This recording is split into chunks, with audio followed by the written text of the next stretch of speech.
Blokes React. I'm Office Bloke Dave. I'm Office Bloke Mike. I'm Office Bloke Daz. Together we are the Office Blokes. Yeah, we are. It is true. Now this one we almost reacted to over 2 years ago. Yeah. Wow. Is it that old? That long ago? I think it was like a couple of years ago. Wow. 4 years ago, the video. Wow. So Yeah. I've definitely queued it up a couple of times. I've seen it. Never done it. I've seen it. He's a funny guy. Right, okay. I can't remember his name. Is it Zach Rushin or something like that? It was Zach something. What is he exactly? He's just the guy who talks in his car. I've seen a couple of his videos. It's quite right, funny. Okay. So it's not like He's just telling a story. it's not like a celebrity or anything like. It's just sort of Not got that his I own know of. YouTube channel sort of thing. It could be. I only know him from these videos. Right. I think, obviously, being a white guy going to a black cookout, I presume, is it in the South somewhere? Yeah. And I presume they do the food in a slight different way, and the culture and the atmosphere is slightly different to a white cookout, maybe. Like I said, I've watched a couple of his videos, and he's a funny guy the way he tells a story. It's like it's typical how you want someone telling this kind of story. Yeah. Sort of thing. It's funny, but I wanted you two to experience it as well. So it's Sounds interesting. Yeah. Have you ever been to a black cookout, Mike? Never. No, Never? I've not been to any cookout, really. It's just a barbecue, isn't it? Oh, I've been to a barbecue then. Yeah. It's just another name for a barbecue, I think. I think Right, I would more take on the Asian cookout nowadays, where you live and all that, Yeah. close to Chinatown. Yeah. And all Oh, that, yeah, right? yeah, absolutely, yeah. Dog legs and all that. Right then, my first black cookout. Let's check it out. All right, I'm going to start this one off by saying I got a lot of black friends, okay? Most of them got through playing football. They were my teammates. We've been to war together on the football field, love them to death. Now, with that being said, ever since I have had said friends, they have told me that I have a bad habit of putting them in white people positions. I do not fully understand what they mean, but they gave me the reference of, like, passing a cop on a 2-lane road because he's going underneath the speed limit. Apparently they ain't supposed to do that. It makes them nervous. Anyway, about a week ago, get a call from Buddy Mine. Play football together. He's funny, right? Yeah. Makes him nervous.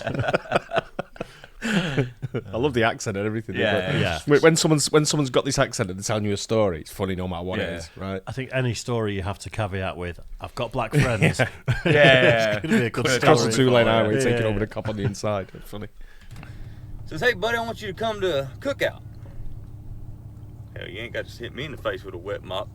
I like cookouts. So I show up to the cookout. All right. As I step out of my pick-em-up truck, I realize that the only 3 white things at this cookout is the salt shaker, the napkins, and me. All right. As I'm walking up, I am being greeted by his grandma and grandpa, and his great-grandma and grandpa, and his 47 cousins. All right, which there's no way for me to remember all these people's names. Anyway, there's a long table where the food, everybody's eating at, okay? They bring me over and set me down at the head of the table. I'm already really uncomfortable at this point because I don't know what's about to happen. Well, they say the blessing, and I get up to go fix my food. Well, I was not aware that at a black cookout, you do not fix your own plate. They fix your plate for you. Now, they bring me a whopping Dixie plate that some bitch is rounded off like this with barbecue, okay? And I'm gonna eat it. Don't get me wrong, I don't waste food, I'm gonna eat it. So as I'm sitting there munching away, you know, just kind of getting my bearings about where I'm at, these 2 ladies walk up to me, 2 of his aunties, with 2 different potato salads. All right. They say, we want to get your opinion on which one of these is better. Now, apparently just because I'm white, I'm supposed to know the different calibers of mayonnaise. Well, I ain't finna piss nobody off at this cookout, okay? So I ate both of them, and I told them that they were just so damn good, both of them, I couldn't pick one. Now, at this current time, I am almost in a food coma because I've ate so much because I didn't want to disrespect nobody's cooking there. And then his great-grandmama, Mama T, that's what they call her, she comes up to me with what looks like a 5-pound piece of cherry pie. Now, let me paint a picture for you. I've got the meat sweats, all right? Got barbecue sauce on my shirt. I'm drifting in and out of consciousness, and she's bringing me a 5-pound piece of pie. Now, I saw Friday After Next. I know what happens when you disrespect somebody's grandmama. I saw what happened to Craig and Day Day when they disrespect somebody's grandmama. You ain't finna be chasing me through these pines because we way out in the woods at this cookout. I'm white, not stupid. So as I eat this pie, which I'm eating this pie because I ain't finna piss off nobody, especially the head woman there, because she ranked up top. That's great grandma. You don't mess with her. I finish this pie and I drift off into a Caucasian psychosis of a food coma.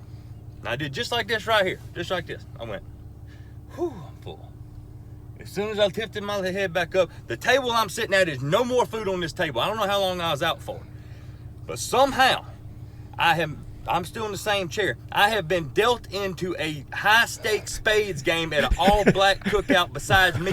What the fuck is going on? How did I get here? At what point in my life did I take this turn to take me to where I'm at? And now the cards is in front of me, and I got no idea how to play spades, okay? None. I got no idea.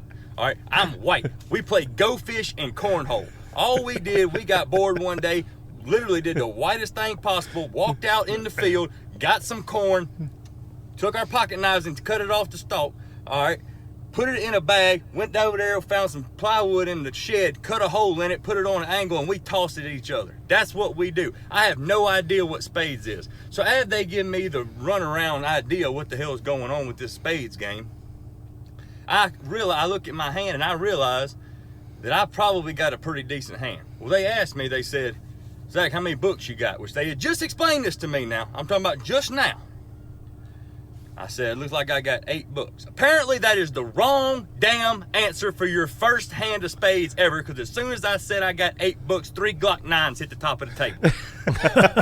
I've got every damn spade that you could possibly have and 3 other aces. Well, as I survived that round, I go to get up, and one of his cousins come over and taps me on the shoulder and said, hey, buddy, you want to go throw bones? I don't know what they're talking about. I ain't got a shitting clue what they're talking about. You know what that is, don't you? Bones. It's I think I can't remember I can't remember it. It was a while ago I watched it, but I'm thinking dominoes is bones, isn't it? Yeah, I've heard some people call dominoes bones. I'm sure we used to call them bones in the in the pub. I didn't know that. They're putting him through the ringer, aren't they? Yeah. They're fully doing it on purpose. if it's true. Yeah. But my dad went to a Polish wedding like maybe 15 years ago with my mum, and it flew over to Poland for it. It wasn't like Polish people over here. And because he was English, like everyone was just hammering him with vodka for 3 days. Yeah. And you walk around with a shot glass, and everyone just walks around with bottles and tops everyone up. Yeah. And he said they're all doing half shots, and he was watching the pause, and his was always topped up to the top. Yeah. Reckons he drank 3 litres of vodka in 3 days. No. And I saw him when he got back, and he was shit-faced for about another 4 days. Like, he wasn't right at all. It's fairly strong stuff as well, I think, over here, isn't but it? they keep it in the freezer, so it's like, it's really smooth. Yeah. Really I used to tasty. keep our vodka in the freezer at home. It's so drinkable when you do that. But they were putting him through the ringer in that same sort of way. Like, let's see if the English person can drink. We had a Russian customer, husband and wife, and when we used to go and see them, one of the lads I used to go and see him with was Polish, and every time we used to go and see him at 9 o'clock in the morning, straight away they get the vodka glasses out and pour us all the vodka. Really? Straight off the bat, yeah. Wow. Yeah. And you're like, 9 o'clock in the morning. That's bad, that, isn't it? Man. Different cultures, isn't it? When you go, they want to show you their Yeah, of culture course. Absolutely. and Yeah. educate you on their culture, but they overindulge you on their culture. Yeah, I get that. But I ain't gonna piss nobody off. You gotta understand, at this point, I am in survival mode. I am not pissing not one person off at this cookout. I do whatever they tell me to do. If they want me to stand on my head and blow bubbles out of my ass, I will do it. Don't hurt me. Okay? Don't hurt me. Now, I did not know bones meant dice. I was leaning dice. more toward dominoes, which I kind of knew how to play from the Elks Lodge. But apparently, bones means dice. I lost $36 so fast my fucking head was spinning. Okay? And apparently when they yell gator, that just code word for the white man loses, because they just took my money and I just put some more down until I ran out of money. Which is fine. Made it through that one too. Now, as I'm slowly trying to make my way back to my truck, I went over to thank Mama T. You know, I thank my buddy. I thanked everybody on the way to my truck. And I've got my truck in my sights. I am zeroed in on my truck, trying to leave this place. Now, I get to my truck. I put my hand on my truck to go open it, and there's a sense of relief that comes over me. Like I didn't piss nobody off. Nothing went wrong. I went, whew, I made it. Now, as I open my door, I feel a tap on my shoulder. I turn around, The whole damn cookout is behind me. Everybody there is right around my truck. With Mama T right there in the front and my buddy. And he looked at me and said, "Hey buddy, next week's Mama T's birthday, you coming back?" And I looked at him. Bamboozled on what to say. And the only thing I could come up with was, "You damn right I'm coming back. It's the best damn barbecue I've ever had in my life." I don't know if you ever been to All Black Cookout, but I'm gonna tell you something. If you get the invitation, you better take that shit, because that is the best food you ever gonna get and the nicest damn people. I was scared shitless. I ain't gonna lie. I'm a big guy. I was acting like a little bitch. I didn't know what was happening. But at the same time, that's the most fun and some of the best people I've ever been around in my entire life. I'm going back next week. Bet. I told him, I said, y'all need me to bring something like some ice, because I ain't trying to cook with y'all. Y'all want some ice? Or like some, you want me to go get my little cousin Kyle that wears monster hats and shit? And bring him? You know, so he'll feel at home. He got wife beaters and stuff. What y'all need? They told me I couldn't bring nothing but myself, me, and I. Which I will be there. I'm white, not stupid. I ain't pissing nobody off. Shit. Funny, right? That was amazing. Yeah, like I said, I've watched a couple of his. There's a few videos we should watch on him. He's quite funny. He's just one of them where it's. I think it goes back to. I think he goes to like Mama T's like crab cookout or something like that. Right. Where, Yeah. You know, something like that. But Yeah. it's funny. What was the other? What was the like Ginger Billy or something? There was another like Southern one. guy that we did. Building a house or something, was it? Or It was something like that. Yeah, I remember that. Had a similar delivery yeah. to that guy. That's genius though. Yeah. I absolutely love that. Yeah, very funny. really good storyteller. I like his turn of phrase and everything. Like I say, the accent as well. It just it makes it really just good. makes you laugh, doesn't it? Yeah. I watch a lot of like there's barbecue showdown programs on Netflix and stuff like that, and you watch it and like there's always this gigantic black guy on it whose whole family's been barbecuing forever, and you see his style of barbecue versus everyone else that's there, and it's like so loud and vocal, you know, and just all about the food. I'd love to go to one, to be fair. Yeah, defo. You've got to. It's something you've got to experience in your life, isn't it? Yeah. Yeah, I bet just the food, I bet, is absolutely unbelievable. Yeah, all done properly. But yeah, it's fully. I'd be the same. He'd playing the games and he'd be, just keep going until he run out of money. Don't upset anyone. There's my wallet. Let's crack on. Nice. Hope you guys enjoyed that. Don't forget to like and subscribe. We'll catch you on the next one. Cheers, guys. Cheers.